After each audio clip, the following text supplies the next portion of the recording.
viewer, in this video tutorial we will change the layer style by adding stroke, gradient and the different things on it.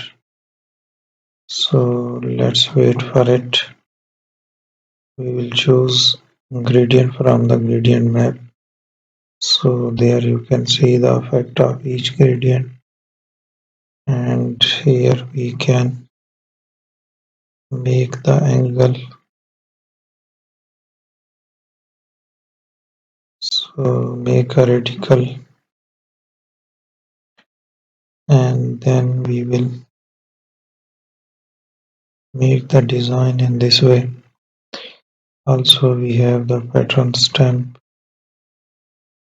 and remover tool. We can remove that structure to create different designs. We can write anything